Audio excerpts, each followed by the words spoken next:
Perkenalkan, nama saya Yobel Maranatha Sinuraya, NPF 2315030040. Di sini akan menjelaskan pentingnya etika dalam refleksi masa selanjutan, refleks dan implikasi. Berikut adalah versi alternatif dengan perspektif berbeda. Pendahuluan. 1. Definisi etika profesional dalam konteks meses. Etika profesional dalam terapi meses adalah seperangkat pedoman perilaku yang memastikan bahwa layanan diberikan dengan menghormati hak kenyamanan dan kesejahteraan klien. Hal ini melibatkan sikap profesional yang menjunjung tinggi tanggung jawab moral dan hukum terhadap klien. 2. Tujuan etika dalam meses: melindungi hak klien, menjamin bahwa setiap klien memperlakukan dengan adil, nyaman, dan bersahabat, menciptakan lingkungan aman, menghindari perilaku yang dapat membahayakan fisik maupun emosional klien. Melihara hubungan profesional, menghindari perilaku yang dapat merusak kepercayaan atau menciptakan konflik antara terapis dan klien. Isi utama. 1. Prinsip utama etika: menghormati privasi dan kerahasiaan. Terapi wajib menjaga kerahasiaan informasi pribadi dan kesehatan klien. Data ini hanya boleh diakses dengan persetujuan klien. Mendapatkan persetujuan sebelum tindakan atau informed consent.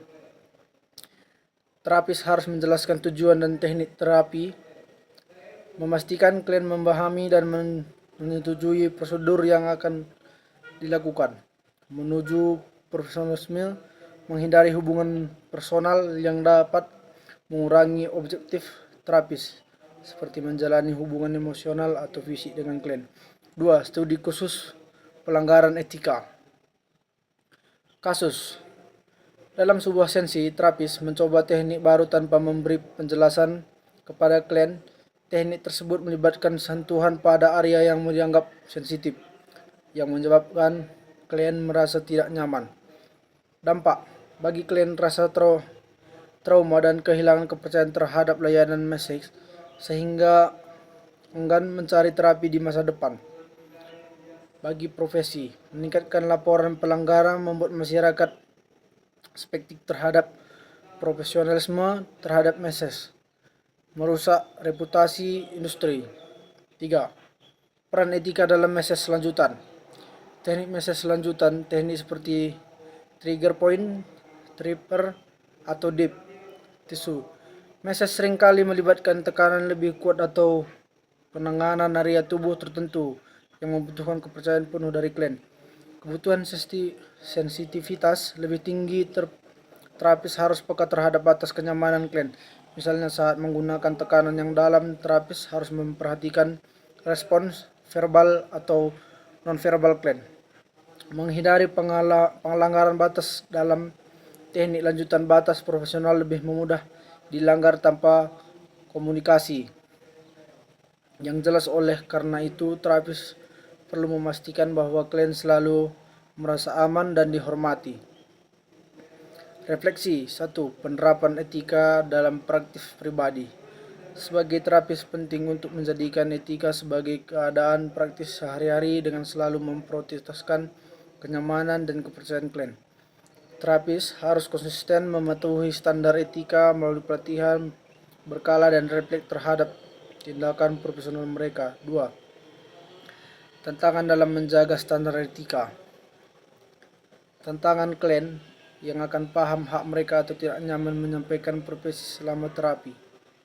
Solusi: terapis harus mengambil inisiatif dalam menciptakan komunikasi yang terbuka, seperti menanyakan feedback selama terapi dan memberi kesempatan klien untuk menyatakan keberatan atau masukan.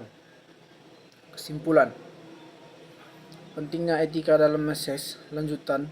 Etika dalam praktis meses lanjutan sangat penting untuk menjaga hubungan yang sehat antara terapis dan klien. Dengan standar etika yang jelas, terapis dapat memastikan kenyamanan, keamanan, dan kepercayaan klien terhadap terapi yang diberikan. 2. Manfaat penerapan etika. Bagi klien, pengalaman terapi yang aman dan profesional. Bagi terapis, reputasi yang baik, dan hubungan kerja yang lebih produktif. Bagi profesor, meningkatkan kepercayaan masyarakat terhadap pelayanan mesej untuk dalam teknik lanjutan yang lebih baik kompleks.